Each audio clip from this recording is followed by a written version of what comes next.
እንኳን ለገና በዓል አደረሳችሁ እያሉ ጓደኞቻቸው፣ ዘመድ አዝማዶችን፣ ጎረቤቶቻቸው ምናምን መልካም ምኞት የተመኙ የመሰላቸው ይህንን ቃል ወይም ለበዓላቶቻቸው ሁሉ እንዲህ ያለውን ነገር የሚናገሩ ሙስሊም ወንድም እህቶቻችን መልካም ነገር አስበው ሊሆን ይችላል። መልካም ምኞት እንደሆነ ተሰምቷቸው ሊሆን ይችላል።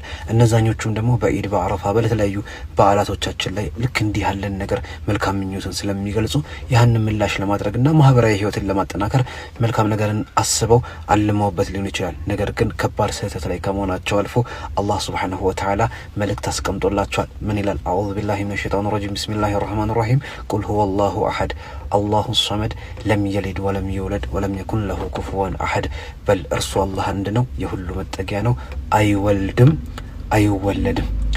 ገና ማለት አላህ ሱብሓነሁ ወተዓላ ኢየሱስን ጌታ ብለው ስለሚሉት ማለት ነው። ጌታችን የተወለደበት ቀን ነው ብለው የሚያመልኩት አላህ ደግሞ እንደ ስድብ እንደ ፌስቅ አድርጎ የተናገረው ፍጹም የሆነ አመጽ ነው። አላህ ላይ የሚታመጽ አመጽ ነው። እኛ ሙስሊሞች ነን ነገሩን የምንመለከተው ከኢስላም መነጽር ነው።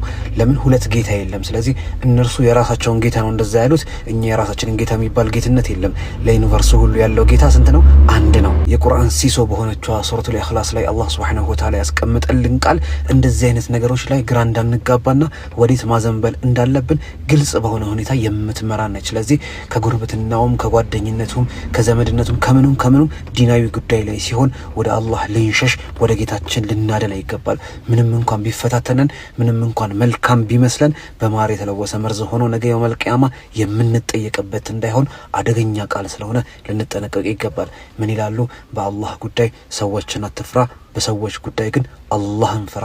ስለዚህ ይህ ቀን ለኛ አላህ ሱብሓነሁ ወተዓላ የሚታመጽበት እንጂ መልካም ምኞት ተመኝተን እንኳን አላህ ተወለደ ለምትሉበት ቀን በሰላም አደረሳችሁ ብለን እንመኝላቸው ዘንድ አልተፈቀደልንም። ከክፋትም ከጥላቻም አይደለም፣ ከማህበራዊ ህይወት አለማወቅም አይደለም። በሰርጎቻቸው በለቅሶቻቸው በመልካም ጉዳዮቻቸው ላይ እንገናኛቸዋለን፣ እንጎራበታቸዋለን። መልካም የተባለውን እገዛችንን ሁሉ ለነሱ እናደርጋለን፣ ጉርብትናችንን እናጠናክራለን፣ ሐቃቸውን እንወጣለን።